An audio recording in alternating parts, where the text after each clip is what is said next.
ہوتی ہے کہ بیوی کو وقت نہ دینا، ٹائم نہ دینا۔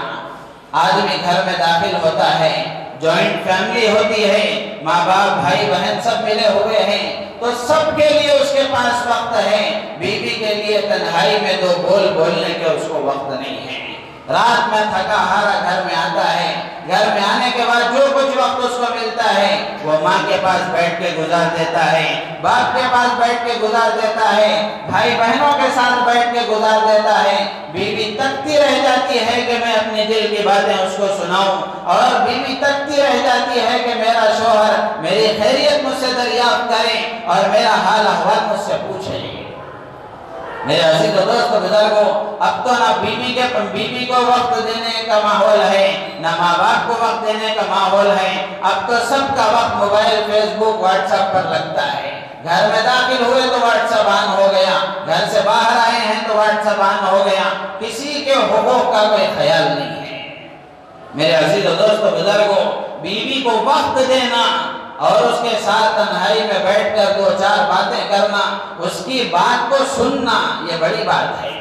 اس کی بات کو سننا، اس کا دکھ سننا، اس کے حال احوال اس کی زبان سے سننا، اتنی کیفیت تو اپنے اندر پیدا کرنا چاہیے۔ بعض لوگ ہوتے ہیں بیوی کو سنانا چاہتی ہے، اس کی آدھی بات پر ہی اپنی بات شروع کر دیتے ہیں، بیوی اپنی بات بول نہیں پاتی، اس کے جذبات اپنے دل میں رہ جاتے ہیں، یہ بھی نفرت کا سبب بنتا ہے، یہ بھی دلوں میں عداوت کا سبب بنتا ہے، اور یہ بھی دلوں میں جگہ کے اپنے لیے ختم کرنے کا ذریعہ بنتا ہے۔